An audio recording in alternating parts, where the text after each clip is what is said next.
सध्या मी रायगड जिल्ह्यातील रोहा तालुक्यातील बाळसी या गावामध्ये आहे। या गावामध्ये जे आहे ती तब्बल एकंदरीत बेळजाई माता मंदिरासह जवळपास 9 ते 10 घरांमध्ये जी आहे ती चोरी झालेली आहे। चोरीची घटना जी आहे ती घडलेली आहे। आपण सुद्धा दृश्यामध्ये बघता हे बेळजाई माता मंदिर आहे। या बाळसी गावाचं ग्रामदेवत म्हणून या मंदिराकडे जे आहे ते श्रद्धेचं स्थान म्हणून पाहिलं जातं। गावकऱ्यांचे श्रद्धेचं स्थान आहे आणि त्याच मंदिरामध्ये जे आहे चोराने डल्ला टाकलेला आहे। त्या मातेच्या गळ्यातील जे आहे ते मंगळसूत्र मंगळसूत्र जे आहे ते लंपास जे आहे ते चोरट्यांनी केलेलं आहे। त्याचबरोबर या ठिकाणी जी असणारी दानपेटी आहे ती दानपेटी देखील त्या चोरट्यांनी जी आहे ती फोडलेली आहे। एकंदरीत आपण बघताय हे बेळजाई माता मंदिर आहे। या मंदिरामध्ये जे आहे ते चोरट्यांनी चोरी केलेली आहे आणि मंदिरासह जवळपास 9 ते 10 घरांमध्ये चोरट्यांनी जो आहे तो डल्ला टाकलेला आहे। आपण पाहता ही दानपेटी आहे, दानपेटी फोडलेली आहे। मातेच्या गळ्यातील मंगळसूत्र जे आहे ते चोरट्यांनी लंपास केलेलं आहे। त्याचबरोबर या ठिकाणी आपण बघितलं तर एक कपाट आहे, त्या कपाटामधलं देखील साहित्य जे आहे ते चोरण्याचा या चोरट्यांनी जो आहे तो प्रयत्न केलेला आहे। आपण जर बघितलं तर ही बाळसी गावाची ग्रामदैवत आणि या बाळसी गावामध्ये हा जो आहे तो सर्व चोरीचा प्रकार जो आहे तो एकंदरीत घडलेला आहे। ही जी पहिलीच घटना जी आहे अशी म्हणावी लागणार आहे। या गावामध्ये हा एकंदरीत प्रकार घडलेला आहे।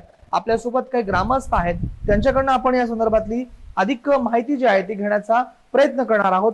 नेमकं काय घडलं हे सांगण्यासाठी आपल्यासोबत ठमके आहेत, अध्यक्ष आहेत। काय सांगाल, नेमकं काय प्रकार होता?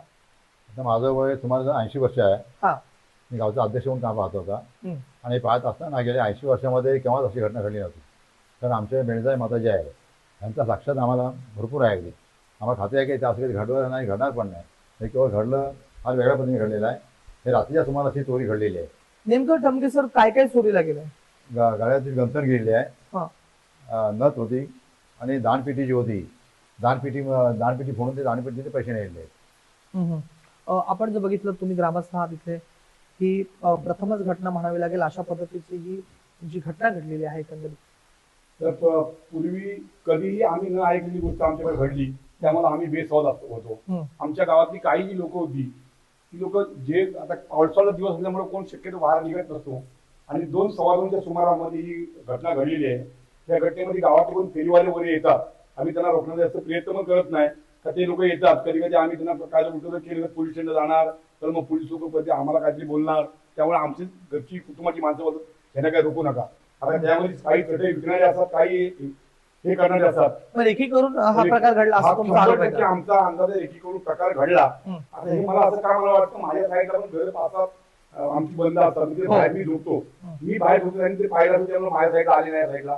बाकी गावात जिथे ते लॉक मारले तिथे कोणच नाही, अशा ठिकाणी त्या लोकांनी चोरी केलेली आहे।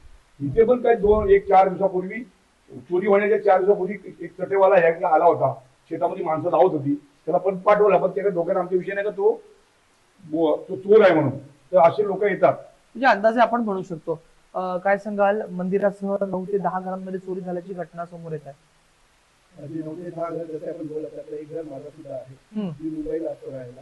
पण जसं आम्हाला फोन आला त्याप्रमाणे मी आणि माझे आई वडील आम्ही येऊन चेक केलं, तर आमच्या घरची ऑलमोस्ट एक 70,000 कॅश त्यामधून चोरीला गेलेली आहे। माझ्या भावाचं लग्न होतं 12 फेब्रुवारीला, त्या कारणात तो पैसे ठेवलेले पुढच्या कार्यासाठी, तर ते सगळे चोरीला गेले। गावामध्ये अशी घटना होईल काय पुसटची देखील कल्पना आपल्याला अजिबात नाही, गावकी एकदम एकत्र आहे तर असं अजिबात वाटलं नव्हतं असं कधी काय होईल। आपल्यासोबत आणखीन काही ग्रामस्थ आहेत, त्यांच्याशी देखील आपण बातचीत करूया। सर, काय सांगाल, गावामध्ये ही प्रथमच अशी घटना घडल्याचं एकंदरीत तुमच्या ग्रामस्थांच्या सांगण्यातून समोर येत आहे। कधी असा प्रकार जाणवला का, किंवा असं काही पुसटची देखील कल्पना आपणास? माझ्या आयुष्यात तर आमच्या गावामध्ये चोरी हा कधीच विषय नसतो। ज्यावेळी रात्री चोरी झाली आणि ही गोष्ट वाऱ्यासाठी गावामध्ये पसरली, पहिलाच ऐकून मला तर धक्काच बसला। कारण काय बाकी चोरी झाली ठीक आहे, पण ज्यावेळी देवीचं मणिमंगळसूत्र आणि नाकातली नथ ज्यावेळी चोरटे घेऊन गेले, हे ऐकून तर मला खूपच धक्का बसला। कारण ही जी देवी आहे ती आमचं श्रद्धास्थान आहे आणि आम्ही पूर्ण मनोभावे तिची पूजा करत असतो, वर्षाला आम्ही तिचा कार्यक्रम पण करत असतो असा। आणि अशा देवतेचं जर मणिमंगळसूत्र आणि नथ जर चोरीला गेली असेल तर ही आमच्या ग्रामस्थांसाठी खूप धक्कादायक गोष्ट आहे। मला सांगा, ज्या वेळेला चोरी झाली त्यावेळेला पावसाचं वातावरण होतं का नेमका माहोल कसा होता? ज्या रात्री चोरी झाली त्यावेळी पाऊस खूप पडत होता आणि या पावसाचाच फायदा घेऊन या चोरट्यांनी प्रत्येक घरांवर आणि मंदिरावर डल्ला मारला. चोरण किती? 9 ते 10 घरं आम्हाला समजते. तुमच्या माहितीत किती घरं चोरी? 9 घरं आणि 1 मंदिर यांच्यामध्ये चोरी झालेली आहे. आपण जर बघितलं तर आता मंदिर हे थोडस आउटसाइडला आहे गावापासून, पण बाकीची जी घरं आहेत ती कुठे होती आणि ती कसं काय? तर एक ज्या 3 घरामध्ये चोरी जी झाली ना, माझ्या घराच्या शेजारीच घर आहे. पण पाऊस खूप होता. पाऊस खूप असल्यामुळं आम्ही दरवाजे बंद केले होते. सकाळी उठून आमच्या लक्षात आलं की ती जी घरं आहेत किंवा चुलत भावांची आहेत. सकाळी उठून जी घरांचे दरवाजे बंद असतात, पहिला आमची नजर तिकडे गेली, दरवाजे उघडे करते. मला पहिलं वाटतं की मुंबईहून रात्री आले असतील असं वाटलं. मग प्रत्यक्ष जाऊन तिथं पाहिलं तर दरवाजासमोर लॉक वगैरे फोडून ठेवले होते.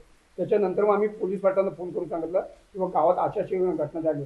पण मला प्रत्यक्ष पहिलं वाटलं की 3च घरं आहेत.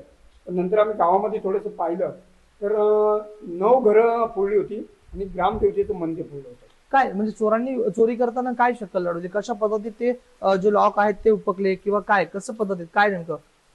तर लॉक फोडण्याचं जास्त करून तर आम्हाला तर असं वाटतंय की त्यांनी कुठं पहार किंवा टॉमी यांचाच वापर केलेला आहे. कारण जर हातोड्याने वगैरे जर ठोकलं असतं तर माझं घर शेजारी आहे, घराला लागूनच आहे, मला आवाज 100% आला असता. पण त्यांनी अशी शक्कल लढवली की पहार किंवा टॉमीने लॉक तोडलेलं आहे. आपण जर बघितलं तर आता बाळसई गावामध्ये ही जी आहे ती चोरी झालेली आहे आणि आता चोरट्यांनी काय शक्कल लढवली ते देखील आता पोलीस तपासामध्ये पुढे येणार आहे. काय सांगाल अध्यक्ष, काय म्हणतायत? असं आहे की पोलीस खात्याकडून त्याचा अशा पद्धतीने तपास चालू आहे. तर लवकरात लवकर हा आम्हाला योग्य तो असा तोडण्यात आपलं देण्यासाठी अधिक प्रयत्न पोलीस खात्याकडून व्हावे ही आमची ग्रामस्थांची विनंती आहे. त्यांचा प्रयत्न चालू आहेत. अजून त्याने जास्तीत जास्त लवकरात लवकर चोर कसे मिळतील हेच प्रयत्न राहिला पाहिजे. आपण जर बघितलं ती ही बाळसई गाव आहे आणि बाळसई गावामध्ये जो आहे तो हा चोरीचा प्रकार जो आहे तो पुढे आलेला आहे. आणि एकंदरीत आपण जर बघितलं तर ग्रामस्थांच्या घरासोबतच बाळसई गावांचं आणि ग्रामस्थांचं जे ग्रामदैवत असलेलं या बेळजाई माता मंदिरात देखील चोरांनी जो आहे तो डल्ला टाकलेला आहे. आता पोलिसांसमोर या चोरांना लवकरात लवकर पकडण्याचं आव्हान जे आहे ते आता उभं टाकलेलं आहे. राज वैशंपाळ, TV9 मराठी, बाळसई, रायगड.